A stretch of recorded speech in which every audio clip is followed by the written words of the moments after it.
प्यारे बच्चों, आज मैं आपको हिंदी व्याकरण के अंतर्गत आने वाले छंद के बारे में बता रहा हूं। ये छंद, ये काव्य जगत की चीजें हैं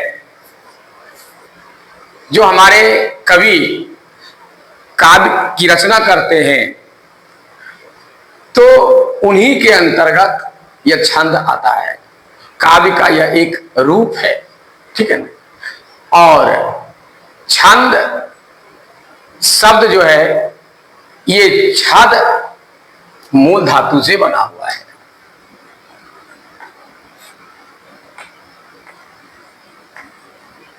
ये छद मूल धातु से बना है।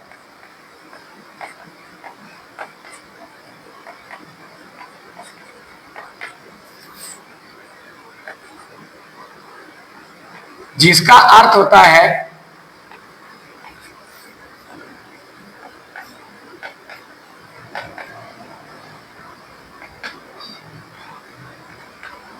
ढाप देना, ठीक है। ढाप बनाता है एक प्रकार का, ये ढाप कहिए इसको। ढाप देना मतलब एक तो है ढकना, तो यहां कोई बर्तन नहीं है, कोई वस्तु नहीं जो कि ढका जाता है। यहां हमारे काव्य में ढाप होता है। ढाप मतलब किसी चीज को छिपाना, ठीक है।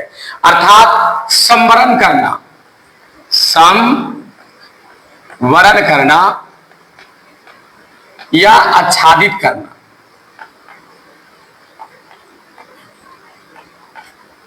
आच्छादित करना। इस छंद का की जो उत्पत्ति हुई है, छद सब मूल धातु से बना है और इसका अर्थ होता है ऊपर से ढांपना। क्या हुआ इसका अर्थ? ऊपर से, सिर्फ ढांप देना नहीं।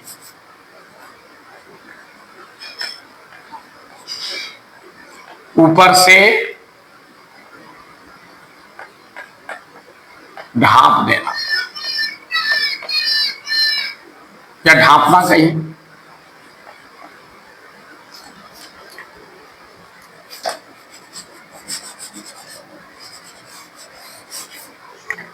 इसको लिख सकते हैं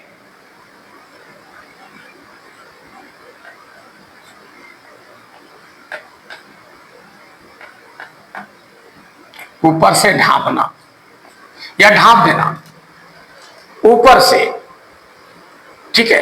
एक होता है कि नीचे से जैसे तैसे नहीं, ऊपर से ढांप देना। यानी ऊपर से ढांपना मतलब कोई भी काव्य है उसको इस तरीके से बनाना ताकि जो मूल बातें हैं वह ढकी, जो उसमें चीज हम सोच करके बना रहे हैं वह चीज में ढका हुआ है, दिखाई नहीं पड़े, पता नहीं चले जब तक कि उसके बारे में वो जानकारी ना ले, ठीक है। तो हर एक काव्य के लिए इस छंद का होना बहुत जरूरी है। हर एक काव्य में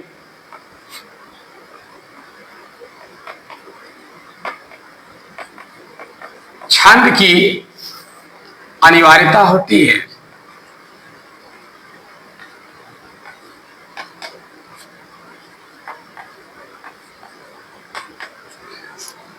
आप व्याकरण में पढ़े हैं वर्ण विचार, शब्द विचार, वाक्य विचार, चिन्ह विचार, छंद विचार। आज ये छंद के ऊपर विचार मैं कर रहा हूं, ये अनिवार्य है, ठीक है। आप ये जान लीजिए, छंद के अभाव में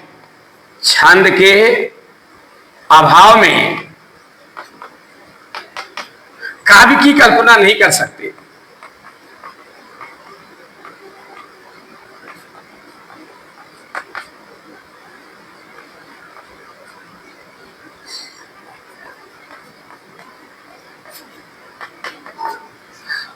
आप छंद के अभाव में काव्य की कल्पना नहीं कर सकते। यदि छंद के बारे में आपको नॉलेज नहीं है या छंद का आपने प्रयोग नहीं किया है काव्य में, तो वो काव्य नहीं है, ठीक है ना। इसलिए छंद के माध्यम से ही किसी भी काव्य में रागात्मक होना है, राग, ठीक है। किसी भी काव्य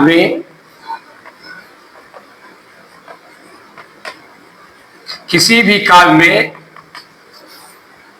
रागात्मक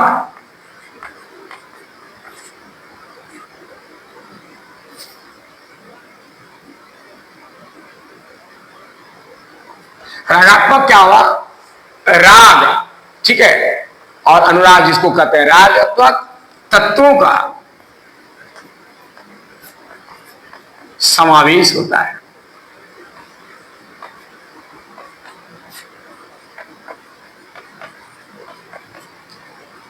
समावेश मतलब होता है प्रवेश होना, ठीक है। रागात्मक राग की उत्पत्ति होती है, ठीक है ना। इसमें लय, गति, वर्ण एवं मात्रा का विचार करते हुए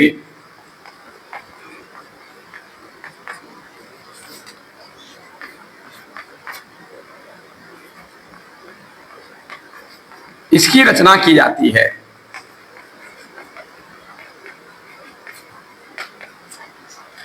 तो छंद में क्या आता है? लय, ठीक है ना, गति, वर्ण, मात्रा का क्या आता है? विचार करते हुए इनकी रचना की जाती है। इसमें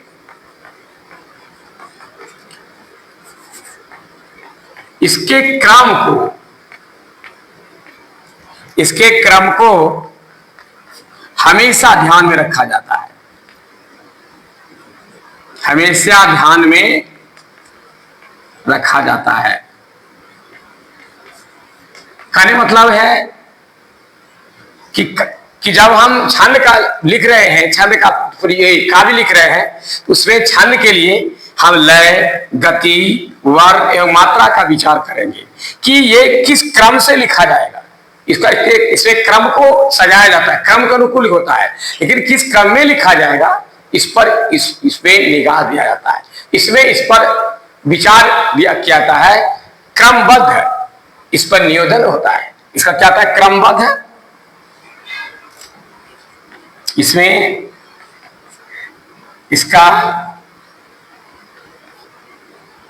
क्रमबद्ध नियोजन होता है।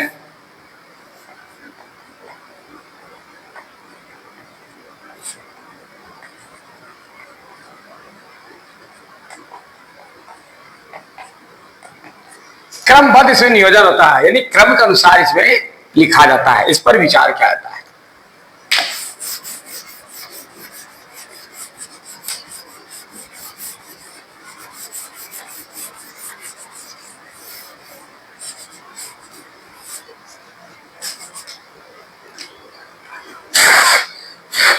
अब देखिए,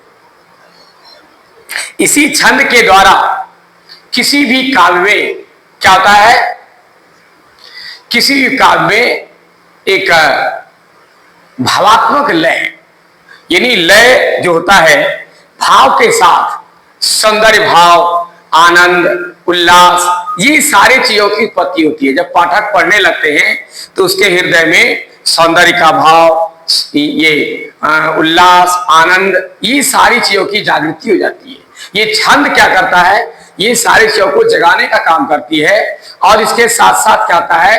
संगीत का भाव पैदा होता है, और संगीत के से संबंधित लय, गति, इन सारी चीजों की इसमें योजना होती है।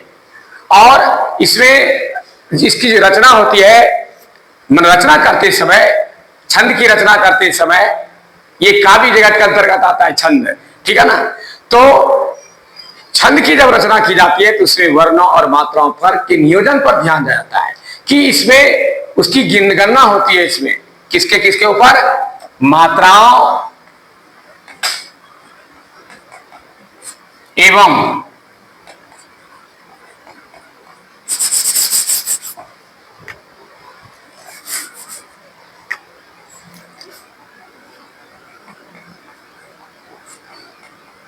वर्णों एवं मात्राओं की गणना होती है।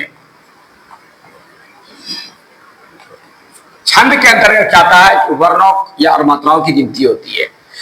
क्रमबद्ध इसमें गिनती होती है कि किस पाद में कितनी मात्राएं, कितने वर्णों की व्यवस्था होती है। ये सारी चीजों की आती है, एक विशेष व्यवस्था होती है, ठीक है ना। इसकी क्या आती है? इसमें इसकी विशेष व्यवस्था होती है।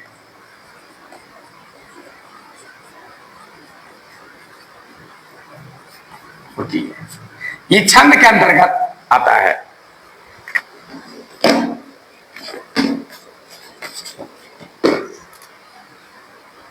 इसे विशेष इसकी व्यवस्था होती है, किसकी?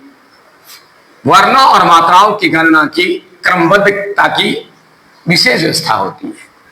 अब हमारे विद्वान ने बताया कि छंद कितने तरह के होते हैं। छंद को तीन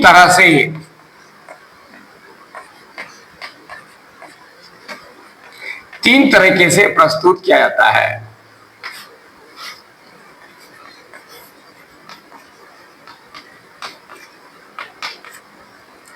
जिसमें पहला आता है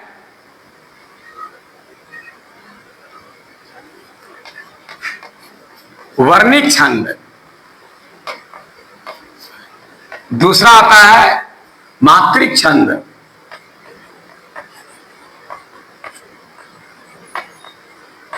और तीसरा आता है मुक्त छंद।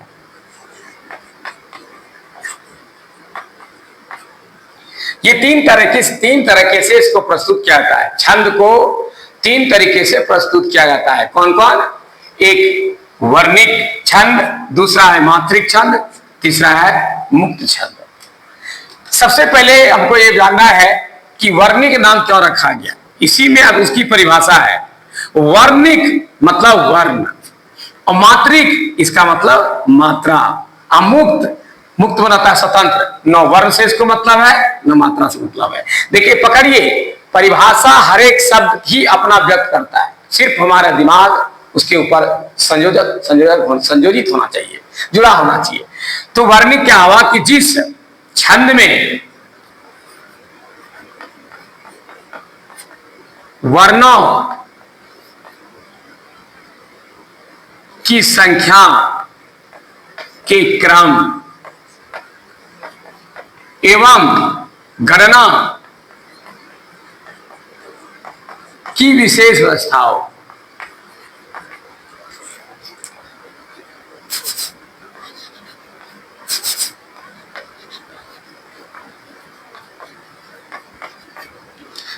ठीक है, जिस छंद में वर्णों की संख्या के क्रम एवं गणना की विशेष व्यवस्था होती है। इसमें क्या आता है कि वर्णों की जो संख्या है उसके क्रम का नियोजन जो होता है, क्रम का जो सिस्टम होता है गणना का, इसको विशेष ध्यान रखा जाता है। ठीक है ना, विस्तार है इसमें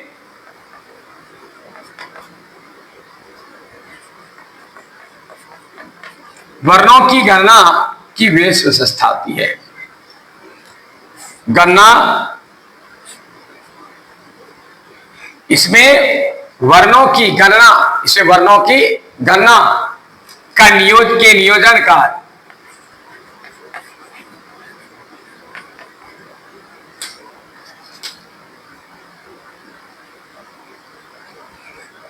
हमेशा ध्यान रखा जाता है।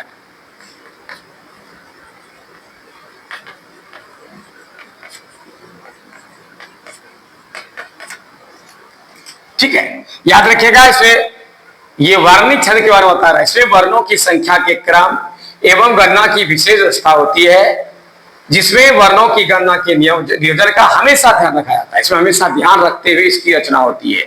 ठीक है ना, और ये कैसा होता है? लघु और गुरु के आधार पर।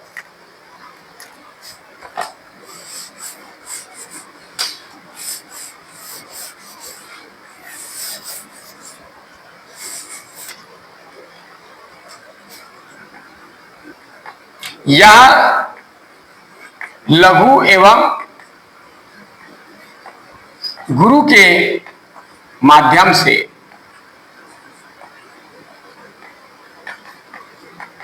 गणना होती है।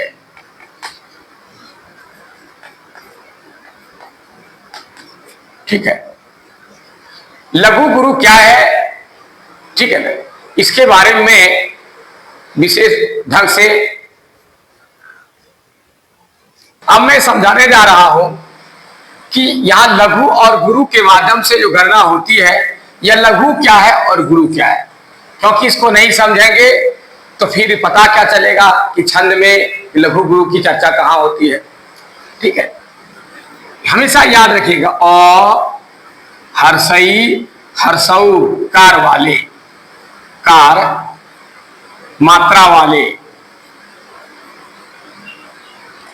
ठीक है, अ हर्षई हर्षऊ कार मात्रा वाले, चाहे स्वर हो या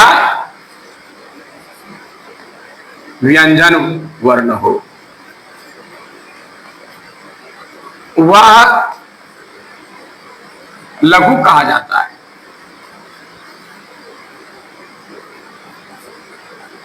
अर्थात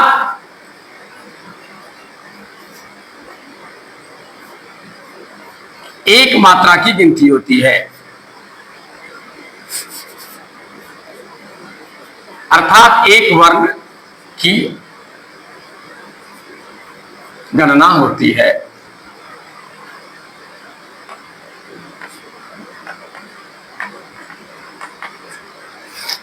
जैसे उदाहरण के लिए नयन है, ठीक है, इसको इस चिन्ह से जाना जाता है। एक वर्ण की मात्रा की एक वर्ण की गणना होती है। जैसे नयन है, एक य, ठीक है, ये एक एक मात्रा का गिनती हुआ, यानी इसमें कितने हैं, एक एक वर्ण है, 3 वर्ण हो गए।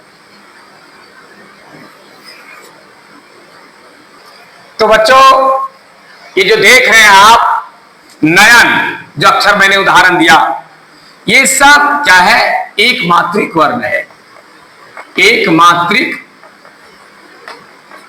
वर्ण है। ये क्या कहलाएंगे, लघु कहलाएंगे। इसमें एक ही वर्ण का गिनती आएगा। ठीक है, एक वर्ण। उसके बाद जैसे नायिक है,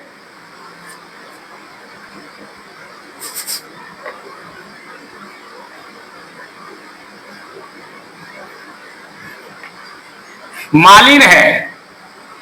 अब देखिए गुरु के बारे में, पहले गुरु बारे बताएंगे तब समझ में आएगा। इतना बता दिया लघु एक वर्ण का। अब देखिए हम आपको बता रहे गुरु के बारे में।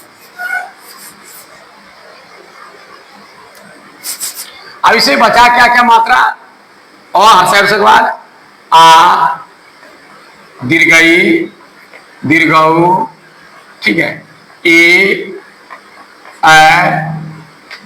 ओ, आ, आंग, यह चंद्रबिंदु वाला भी है। ये जितने भी मात्रा दिखाई दे रहे हैं, ये सारे मात्रा वाले अक्षर जितने हैं वो क्या कहलाएंगे, गुरु कहलाएंगे। जिस तरह की लघु के लिए अंग्रेजी अक्षर के आई की तरह प्रयोग होता है, उसी तरह गुरु के लिए क्या था, अंग्रेजी के एक्स के तरह प्रयोग होता है। जहां पर ये एस का प्रयोग किया गया, समझिए वहां 2 मात्रा का, ये 2 वर्ण है, इसको 2 वर्ण गिनती होता हम किया जाएगा। ठीक है, जैसे नाविक है, ये देखिए इसमें आ का है मात्रा, ये 2 वर्ण मात्रा हो गया। ये कितना हो गया, हर्षई है, ये 1 हुआ, ये भी 1 हुआ, यानी टोटल मात्रा कितनी हो गई, टोटल वर्ण कितना होगा, 2, 3, 4, ये 4 मात्राएं हो गई। छंद में गिनती करने का ये नियम है। जैसे है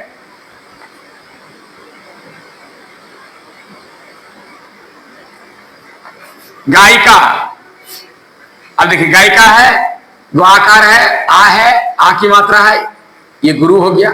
ठीक है ना, और ये लघु हो गया, अब फिर ये क्या हो गया, आ की मात्रा, ये गुरु हो गया। यानी कुल मात्राओं की संख्या कितनी है, 2, 1, 3, 2, 5 मात्राएं, 4 मात्राएं हैं, 4 वर्ण, ये हो गया 5 वर्ण। 5 वर्ण की गिनती होगी, यहां 4 वर्णों की होगी। ठीक है ना, याद रखिएगा कि जहां अ, हरस्वई, हरस्व, चाहे स्वर वर्ण डायरेक्ट और से हर्षव रहे, ठीक है, या ये मात्रा लगा हुआ व्यंजन वर्ण में रहे, या हमेशा एक वर्ण के रूप में गिनती होती है। और जहां आ दीर्घई दीर्घऊ ए अ उ औ अंग आह लगा रहे, जिस वर्ण में, ठीक है ना, चाहे डायरेक्ट क्यों ना रहे आ, जैसे आम है, ठीक है ना, ये आपका क्या गया, गुरु हो गया, और ये क्या हुआ, अ का इसमें छिपा हुआ है एक, ये 3 वर्ण हो गया, ये 3 वर्ण। इस तरीके से लघु गुरु को छंद में गिनती किया जाता है। अब मुझे अंदाज है कि आप समझ गए होंगे लघु गुरु क्या है, ठीक है। तो ये लघु गुरु के माध्यम से गणना होती है, किसमें, वर्णिक छंद में। और मात्रिक छंद क्या है, अब देखिए मात्रिक छंद,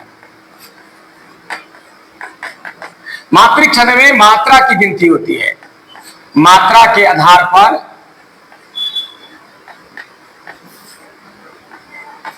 काव्य का निर्माण किया जाता है।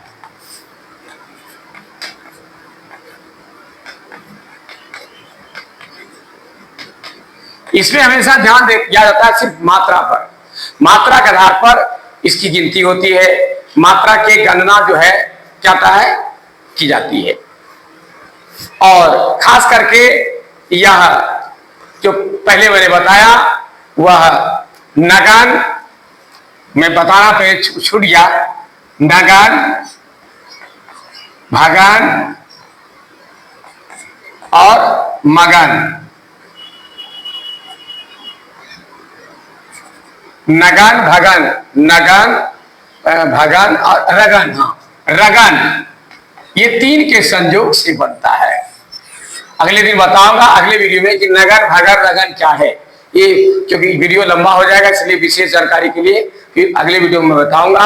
ये जो आपने पढ़ा, ये पहले ये वर्णिक छंद में यह एक नगन भगन और रगन के योग से बनता है, ठीक है। अब मात्रिक छंद के बारे में बता रहे हैं। इसे मात्राओं की संख्या, मात्राओं के आधार पर इन मात्राओं की संख्या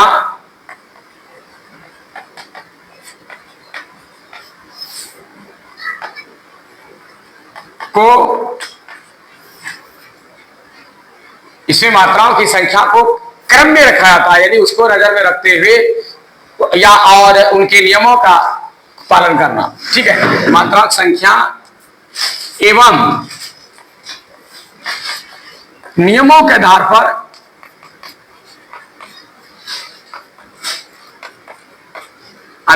रचना की जाती है।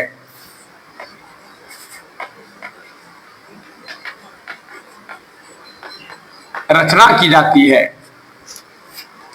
अब देखिए दोनों में अंतर समझ में आ गया। उसमें किसके आधार पर होता है, वर्णिक छंद वर्ण के वर्णों के आधार पर, वर्णों का क्रम, मात्रा, उसकी गिनती उसके आधार पर होती है। लेकिन यहां पर क्या है, आपका मात्रा के आधार पर है, मात्रा की संख्या और उनके नियमों के आधार पर क्या है। यानी यहां खास करके क्या था, मात्राओं की संख्या और उसके नियमों के आधार पर ध्यान दिया जाता है। इसी को 2 को ध्यान में रखते हुए इसकी रचना की जाती है, ठीक है। अब देखिए इसमें क्या आता है, इसमें सिर्फ दीर्घ, ह्रस्व, दीर्घ एवं प्लुत, ये 3 शब्द, 3 भेद होते हैं, याद रखिएगा। स्वर वर्ण के 3 रहता है, ह्रस्व, दीर्घ और प्लुत। लेकिन प्लुत को छोड़कर सिर्फ ह्रस्व और दीर्घ मात्राओं की गिनती होती है। हमेशा याद रखिएगा 3 मात्राएं होती है, ह्रस्व, दीर्घ और प्लुत। लेकिन इसमें सिर्फ क्या होती है, ह्रस्व और दीर्घ की गणना होती है। याद रखिए इसमें सभी वर्णों की गिनती नहीं होती है और इसमें मात्राओं की गिनती नहीं होती, इसमें वर्णों की गिनती नहीं होती, बल्कि मात्राओं की गिनती होती है। इसलिए इसका नाम रखा मात्रिक छंद है।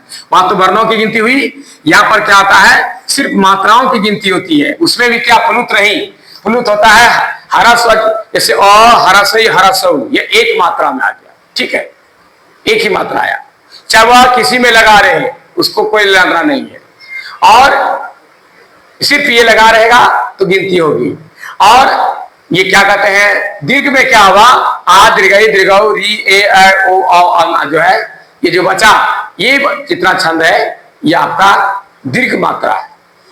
दीर्घ के रूप में गिनती होती है। यानी ये सिर्फ हरस और दीर्घ की गिनती होती है, प्लुत की गिनती नहीं होती है। इसमें वर्णों की नहीं बल्कि मात्राओं की गिनती होती है। इसको हमेशा ध्यान में रखते हुए इसको बनाया जाता है। जबकि स्वरवर्ण के 3 भेद होते हैं, हरस और प्लुत, लेकिन हरस को और दीर्घ को ध्यान में रखता है। प्लुत में 3 मात्रा जिसमें रहता है उस पर ध्यान है। तो 2 ही मात्रा तक, 1 मात्रा का 1, 2 मात्रा का 2, ये गिनती होती है। 1 वर्ण और 2 वर्ण, ये मात्रा के आधार पर गिनती होती है, इसको याद रखिएगा। एक और छंद बचा, उसका नाम है मुक्त छंद।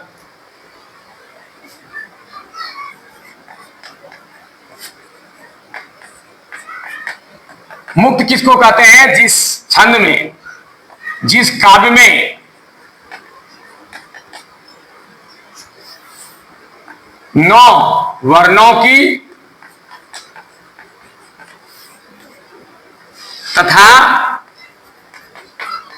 9 अक्षरों की, वर्णों ने मात्राओं की गिनती होती है।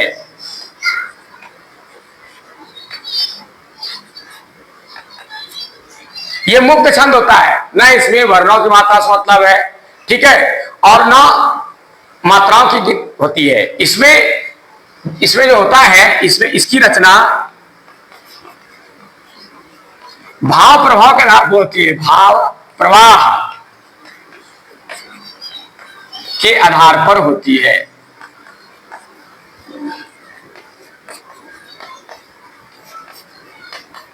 यानी इसमें भाव प्रवाह की प्रमुखता होती है। इसकी रचना में जो है भाव के प्रवाह के आधार पर क्या जाता है, भाव के प्रवाह का आधार याद रखिएगा। इसमें भाव के प्रवाह का आधार है।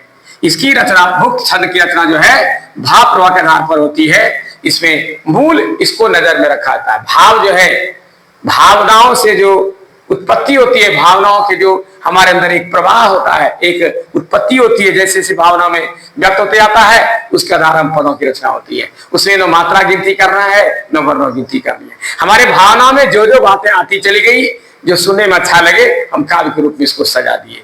तो प्यारे बच्चों, आज मैं आपको छंद का प्रारंभिक रूप जो होता है उसके बारे में आपको जानकारी दिया।